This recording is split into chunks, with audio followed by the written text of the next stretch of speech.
the female, the choristers, the ushers, the media, and the sound department. And of course, the settlement in the house. God bless you. God keep you. I want to welcome everyone to the presence of God where there is fullness of joy. And I want to pray for you that the fullness of joy shall be your portion. Today is quite a remarkable day, and it's called the Women's International Day. Okay. It has never been equal. And one of the things you need to understand that there's only one day for the men. One day for the men.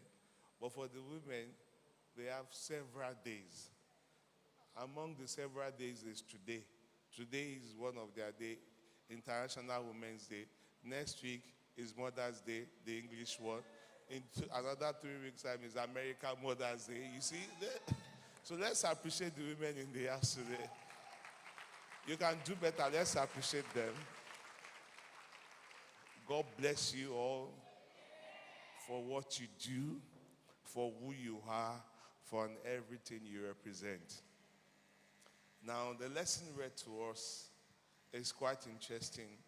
And of course, because it's a Women International Day, the words have been drawn. It was not a king, it was not an Israeli, no.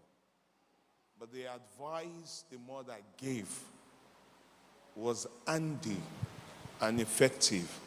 And they borrowed it and they included it in their transcript.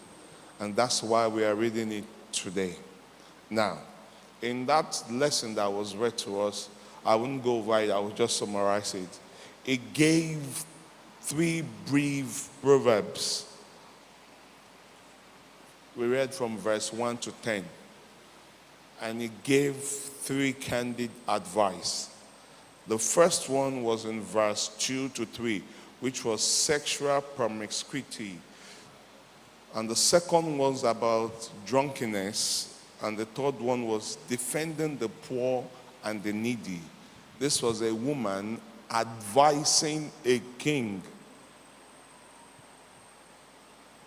Now, in the first one, it says, my son, and what? The son of my womb, and what? The son of my vow. He gave kudos to him.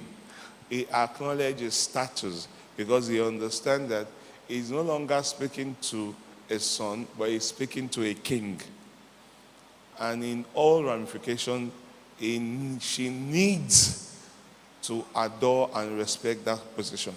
So he now said, give not thy strength unto women. I know you don't want to hear that.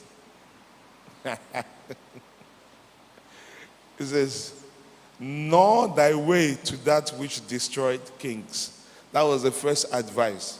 So today I will be speaking mostly to the men, even though it's the Women's Day. We will come back to you.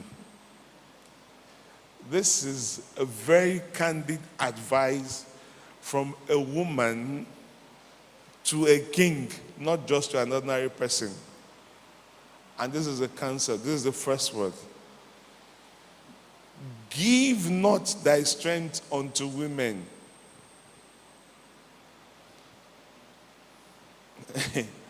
Most men, their weakness are women.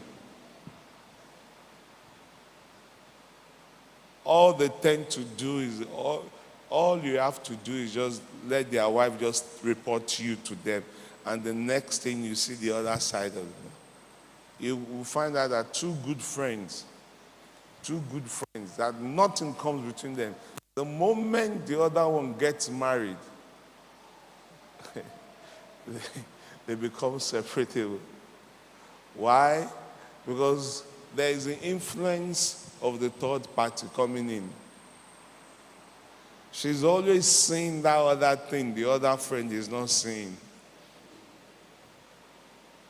She's always noticing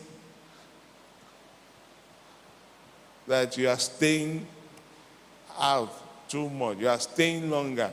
You stay long having conversation with him rather than having conversation with her. She's always noticing that you are happy whenever you are talking to each other. And she's coming to you and asking you, why is it that you are always happy when you are talking to your friend, and when you are with me in the house, you are moody? Why is it that your friend knows everything about you, and I don't even know half everything about you? Why is it that when it comes to your friend, you give privilege, you give preference, even when he calls you in the middle of the night, you leave the house and you leave me alone? This is what the woman is telling. Give not thy strength unto the woman. Hello? I did not write it. Now, why I love this script is that the woman who spoke to the king here spoke as a mother, not as a wife. So it's very important you understand these two roles. The role of a wife and the role of a mother. I'm speaking to the men now. Your wife cannot love you more than your woman. No matter how much your wife loves you, your mother loves you more.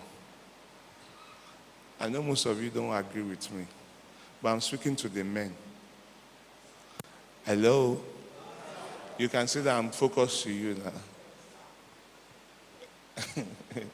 Are you with me? Now, he understood the importance of knowing what is right. Now, there is difference between I love you and I can give my life for you. I love you is a word of mouth. I can give my life for you is the real thing. Now you need to understand who made you before you found love. I don't know if you have a deep understanding of what I'm saying. Someone made you what you are. Someone was there to raise you. Someone did everything to make sure you got that education before you got to where you are. Now, when you got to where you are, you found someone you love, not that loved you. There is different thing. One first loved you before you loved the other. Now, the difference between Christ and us was that when we are not in Christ, he loved us before we loved him. He said, I loved you first. So there is always this piece of love and attraction you need to understand. I will get to where it divides now. I'm speaking from the first content now, so don't get annoyed. There are reasons why he said you should not do that. Because in most cases, she knows that the woman can manipulate the man. And it had happened many times. It has what? They can pretend to be what they are not. They can give you fake story.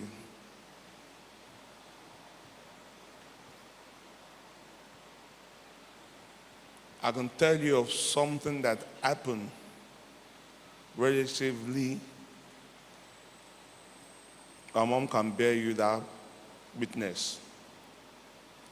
A woman called the police, and before the police came, she tore herself into pieces by herself, naked herself, cut herself. When the police came in, and they saw her, there was no excuse for them not to arrest the husband. And the only thing that saved the husband was that it was a priest. And it was not just an ordinary priest. He was a priest of a church of England.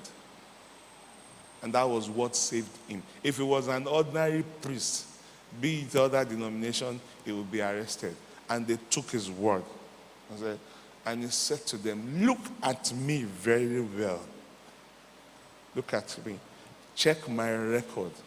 On what grounds will I have to do this to my wife? This is a reality case, not an active or maybe. And the police said, okay, on that condition, we will take you in for a statement. Because you are a priest, we will release you. They had to cover the wife. Now, if the man was not a priest, he is a gunner and he will be locked up. So when you give a strength to a woman, it is active in their brain to misuse it, not that they want to misuse it. They would have done it. Later on, they will now realize what they did was bad. So it's very important for men to understand how to run the house very well. You don't give your strength to a woman. Point number 1. Am I clear? Point number 2 from verse 4. It said, it is not for king. He now called his name. Oh, Belorikie, oh, Lamuel. It is not for kings to drink, nor for princes for strong drinks. Listen to me and listen good.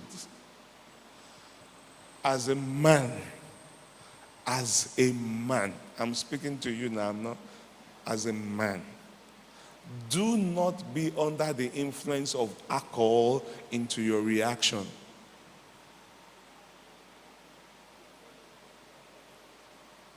This is a mother telling the king, but ọba ni anything, ọba kì í mọtí yó, kó má bàa ṣẹlẹ́yà.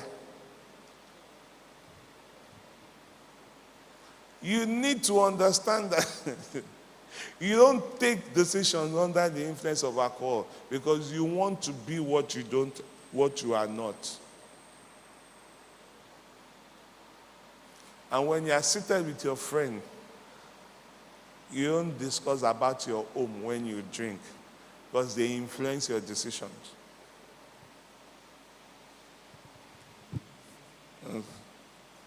Ta ló ń pè ẹ́? Kí ló ń pè ẹ́ fún? Kò wá kò mọ̀ pé wà táwọn ọ̀rẹ́ rẹ̀ jáde. Then you are confused. Either to answer to the call of your wife or to answer to what your friends are saying. Then you start looking. You know why? In verse 5 it says, lest they drink and they forget the law. When you drink yourself to stupor, you lose your sense. It's often said, and you always say, "Sọ́tí tí mo lè mú tí mo lè yó, ìjọ́ tó bá máa yí wọ̀ kí n sọ fún yọ."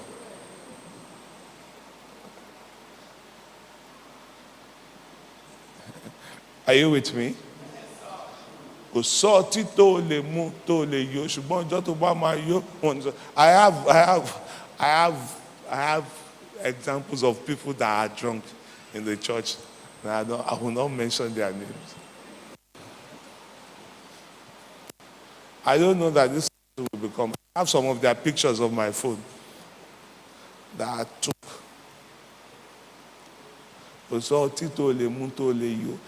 He's saying to them, now you are a king, don't drink.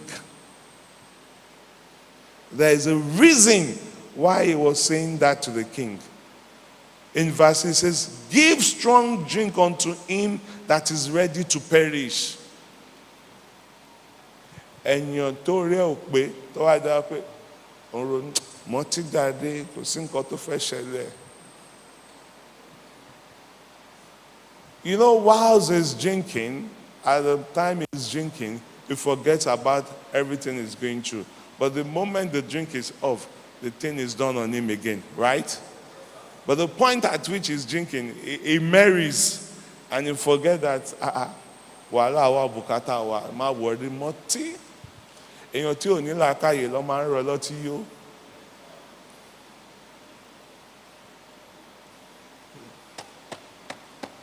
Jókòó máa wọlé kò sí tó ń bọ̀ lókè tí ilẹ̀ ọgbà. They said to him, "You are a king." Say to yourself, "I am a king." In verse 7, he will say, "Let him drink and forget his poverty and remember his misery no more." But the poverty is still coming back to him. There is a reason why it is said that we should not drink in this denomination. I know most of you will be referring to what Paul said to Timothy, that Timothy, you are allowed to drink wine on the condition that you are sick. Now, if you want to be sick, then you are allowed to drink. That was the condition that Paul gave Timothy. He said, because of your sickness, your ailment, and he never mentioned it. He said, because of what you are going through. And he said, you are allowed to take small wine. Now I want to ask you a question. Are you sick? You are not answering me. You are not speaking up.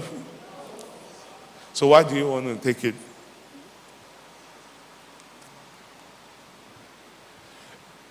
In Genesis chapter 9, verse 20, after the Lord has saved the household of Noah, and the Lord has blessed Noah and his family, the Bible said on one particular day, Noah, in his garden, he drank from a fermented grape and he messed up. From verse 20 to 21. The Bible said when he rose up in verse 24, he noticed that he had messed up. And his son, Canaan, had made jest of him. You know what happened? The Bible said, and Noah cursed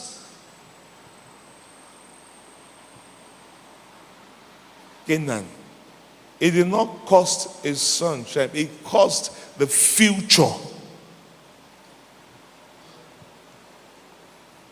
Now, it was not in God's appropriation bill to bring curse into the family of Noah because God has already saved Noah. But it was the intent of Noah through the influence of alcohol to bring curse upon his household. So you will misbehave. Let me tell you, you will do what? You will misbehave when you drink. If Noah, that God loves, can misbehave, you will misbehave. Now, when in advanced lesson, when we began to look deep into what actually happened. Now, it was not revealed in that verse. It was actually said in advanced study that Shem actually slept with his father. That was the beginning of Sodom. That was the shame Noah got when he woke up. That what a mess. It was not just the nakedness. Now, when the Bible speaks of nakedness, it speaks of intercourse between a male and a female. So when it speaks of nakedness between two males, it means something has happened between them. So when he saw his father, that means that was actually something that happened. But we are not going there today. So he's throwing a big one. You are laughing. So he's throwing a big caution. Learn to be sensible. Now, it does not take away your dignity if you don't drink. Hello? I know the female are happy with that second one. I'm cautioning you not to drink. But they don't like the first one I said.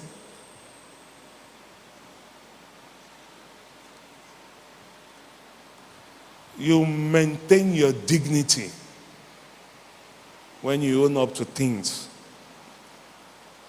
In Proverbs 16 verse 10 it says, the lip of a king speak as an oracle. So his mouth does not betray justice. And you cannot drink and speak of justice. When you drink, you lie. Because you wear a bold look to defend what is not. Kini, kí fẹ́ ṣẹlẹ̀? Sing kankan. I said, okay. You find out the friend advising the other, okay, o fẹ́ wọlé, o fẹ́ kó wojú ẹ, make sure kó ṣáyó. Tó wá ti rí tójú ẹ ti lé, kò ní wojú ẹ mọ́. Torí pé ojú ẹ máa ń rọ̀ ló máa ń jẹ́ kó máa bẹ́ sọ àwọn ọ̀rọ̀ nonsense. So, you don't need to drink before you take the man in your house. It's all about discipline. Are you there? Yeah. In fact, he doesn't have to smell any alcohol in your mouth to be the man in the house. Now the third one was in verse 8 to 9, and that applies to everyone. It says, open thy mouth for the dumb in the cause of all such as are appointed to destruction. Open thy mouth, judge righteously, and plead the cause of the poor and the needy. That applies to everyone. You must not oppress anybody. Hello? In your deeds, in your action, the way you behave, the way you talk, anything you do, you must not oppress anybody. Live your life fulfilling yourself, not oppressing anybody or impressing anybody. You want to dress fine for yourself, not because you want to oppress someone. You want to smell nice for yourself. You want to look good for yourself. Because you don't know what the other person is going through. Your action might lead to something else. So don't do it because you want to oppress anyone. Don't do it because you want to impress anyone. Do it because you deem it fit for yourself. Like coming to church, dressing good. You are doing that for God, not to impress anyone. Hello? I don't know if you understand me very well. You are not buying that gold, wearing it, because you want them to know you have arrived. You are buying it because you want to adore yourself and look good in the presence of your maker. It's a statement. It means two different things. Coming before your maker, looking good, appreciating what your maker has done for you, or oppressing the poor. So you need to divide between those two. If the Lord has blessed you, and you want to showcase what the Lord has, when you are offering thanks, you are doing it for what the Lord has done for you, not because you want to oppress the poor. So you need, that is those three things. The mother of the king was telling the king that you have to put those three things to practice so that you can excel. And it can only come from a mother to a son, not from a wife to a husband. Because in most cases, the wife is always wanting the man to wear an impression to impress others. You find out that the lady is always looking good. When the husband buys a new car, she wants to sit in front of the car and say, ọ̀rẹ́ tó máa gbé ẹ̀yìn ló máa jókòó sí wọ́n tí ẹ̀ tí dọ́dọ̀ ẹ̀ kò lè jókòó síwájú tí ẹ o. That place is my seat. And irú àwa ẹ̀ nígbà tá à ń ṣe boys, irú àwọn ìyàwó bẹ́yìn àwa la máa ń lé wọn lọ tó wá ti dá wọn ní abọ́lẹ̀ bọ́ sẹ́yìn. Sọ fún ìyàwó àbí nǹkan ṣe ẹ̀ bọ́ sẹ́yìn. Èyí tó bá tiẹ̀ ti jẹ́ pé kíní nǹkan wọ́n tiẹ̀ ti mọ̀ wípé àwọn eléyìí ò ní a máa sọ pé kò ní gbà fún ẹ òjò jókòó sẹ́yìn pé àwọn bọ̀sẹ̀ àjókòó tàwa bọ́lẹ̀ ìyá wa jókòó tọkọ ẹ èdè ní kẹ́ máa lọ o wá sí ìtọ́jà kọ́ wa gbà àti kékeré nǹkan nígbà tá à ní wá lẹ́yìn wá tọrọ oúnjẹ ẹ ṣe máa gbé wa tó wá máa jókòó sẹ́yìn tọkọ ẹ ọmọ bọ́ sẹ́yìn kí ló ṣe é. That is a good friend, knowing what is right. When they get to the house, okay, wá ló ń jẹ to bọ́ sí kitchen fúnra rẹ̀ ó ti ṣí pot wá èsì kí ló ṣe. I'm also okay. Very few friends can do that.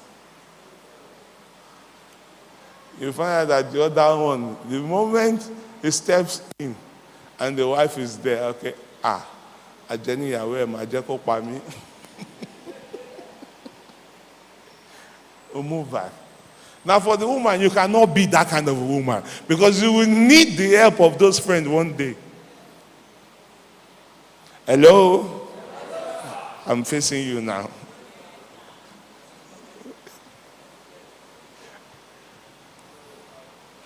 You want you and your husband. Ó máa wọ kóòdù mọ́ ẹ lọ́wọ́ lọ́jọ́ kan. Tó máa nídìí ẹni tó máa bẹ̀rẹ̀ rìsẹ́ẹ̀tì. Ìwọ tẹni ó tẹ̀tí lé gbogbo èèyàn tó lè rìsẹ́ẹ̀tì ó ti lé wọn dàrú. Ṣé níjọ́ tó bá wọ kóòdù mọ́ ẹ lọ́wọ́ máa prógámù ẹ̀ sọ́nà jíjìn. Àsọ̀kẹ́ àti sọ fún ẹ tẹ́lẹ̀ o mọ̀ pé ìgbà tó ti fẹ́ ní gbogbo nǹkan ò ti ṣe dáadáa mọ́ ó rí páàkì ń wálé ẹ̀ ni tẹ́lẹ̀ a máa ń jẹun a lè jẹun mọ́ ò mọ̀ pé kíní kan wọ́n á bẹ̀rẹ̀ sí ń rí program wọ́n á máa ṣẹ̀tẹ̀ wọ́n ṣe ń fast forward ni wọ́n máa rè wọ́n á ní pé ìyàwó ó máa padà pa ẹ́ láti ní orí pé àwa ọmọ bọ́ ṣe wáyé wọ́n ti ń program ẹ lọ́nà bòmíì nìyẹn o ìwọ nìkan tó bá dọ́dọ́ pẹ̀lẹ́ ṣó bẹ́ẹ̀ jà ní a máa bẹ́ẹ̀ bá sọ̀rọ̀ lọ́wọ́. You want to be that woman? You are not answering me. It's good, but it's the day of trouble that you will know. It's the day of trouble that you will know. You think it's you and your husband. It's you don't want him and the friend. You just want him. You just want him. What they call.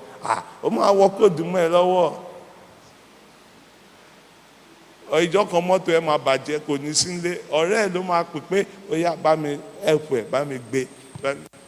You know, when we were growing up, we had this community of friends that we take our wives to hospital. We help each other. That you don't know the difference. You just go to call. I will be late. I have an appointment. I'll go, I'll pick her. Tell her to get ready. I will pick her up.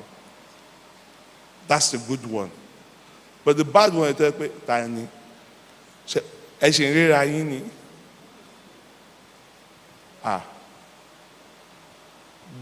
They would advise him against you. Because of what? Because of your character. And that is what a virtuous woman is. The first thing about a virtuous woman is that she has to be trustworthy. I'm speaking to the women now. Everything you do has to be about trust. Don't ever leave your husband a doubt not to trust you. The moment your husband is casting a doubt about you, they are not trustworthy. Ẹsẹ̀ kan ti wà níta, ẹsẹ̀ kan ti wà nínú ilé.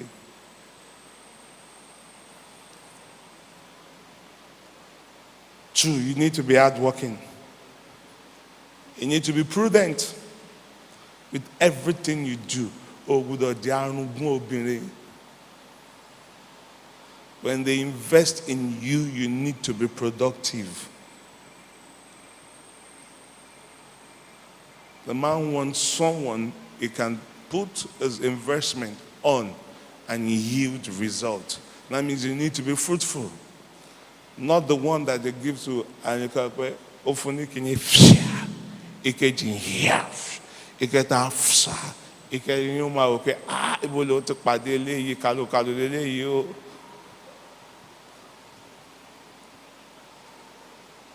You need to have influence.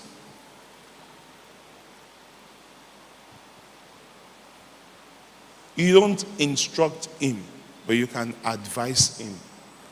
There is a difference between giving instruction. You'll find out that so women give their husband instruction. Okay, hello, writing book. Yakini, Kora, Pomo, Kora, Ata, Yakini, Kojakini, Kogbebo, Koyado, Jaklina, Ogbashobo, writing book, Koyan Joshua, Ogberu Kosibe, Kogbe. That is giving instruction. You are doing what? You are not speaking of that. You are giving instruction. There is difference between giving instruction and advising. Okay. Hello, darling. I said, what darling? Offeran mi ṣe ni abi.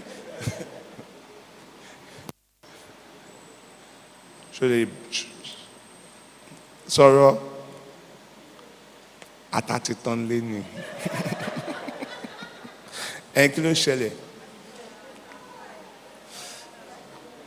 Kakọ̀ fi sáyé rí jẹun talẹ́ ní amara tààrọ̀ la. And it's okay. Ká fi sáyé jẹ talẹ́. In fact, ẹnìkan ló pọ̀ ní àtàwọn ọmọ àti jẹ́ ń dómi. Má wọrí tèmi, má wọrí má ṣe bẹ́ẹ̀. Now, when you give advice, it's different from giving instruction. Hello? Are you there? When you are used to giving instruction, oh my woman,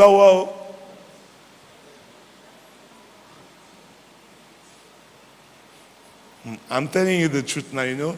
This is an open place, and I have to tell you how it is. O te ni ro ọkùnrin tó te le bá ṣe pé ṣe o te ti re yan o te ti ke no ko te to for this church. So te gbé phone na no to te wá pé kini kan ata oṣù ni. Ṣé bí tó gbé phone de ló bá ní kó ra ta bọ̀. But when you are the kind of person that make that house lovely for him, you are not a fool, but you just want to enjoy your house. Sometimes when you pray, the fool does not make you a fool. A little bit of patience can make you enjoy everything. Hello? Those were the qualities of Dorcas, Tabitha, in that second lesson. It means gazelle. Now the Jews have this tradition that when you are called a name, it represents what you are. Gazelle in Yoruba means agbonyin. So it's a beautiful antelope. Beautiful inside out. She has all the good qualities. She was doing well. Her work was good. But doing all that did not stop death from killing her.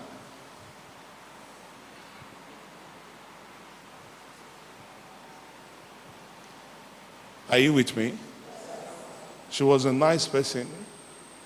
She gave to the poor. She gave to the needy. She did everything she had was for everyone. She lived a very good life. She did not offend anyone, but yet death still killed her. But her character brought her back.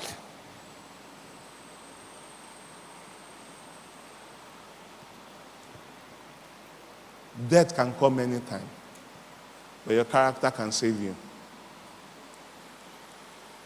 A man's character is revealed by the kind of woman that raised him. When you see a man behaving very well, you know that he's a product of a good home. Men naturally love their mom, but they idolize their father.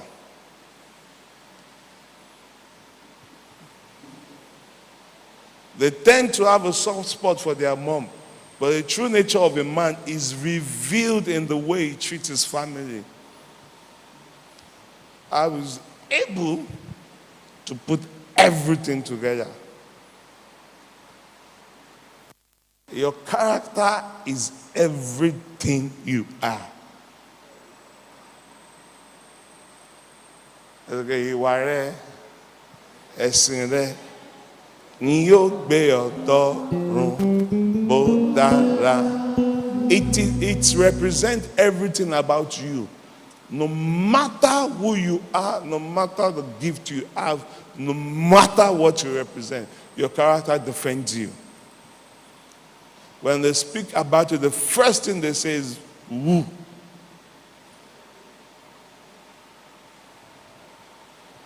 Check through the Bible, all the men God used, they had something indifferent. They had good characters.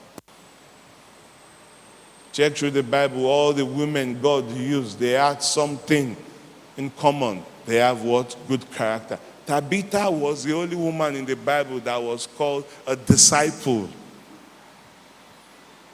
The other women were just called women. But she was called a disciple. She was the only woman given that title in the Bible because of her character. And she followed Christ. Who are you? What do you represent? God bless you. Happy International Women's Day.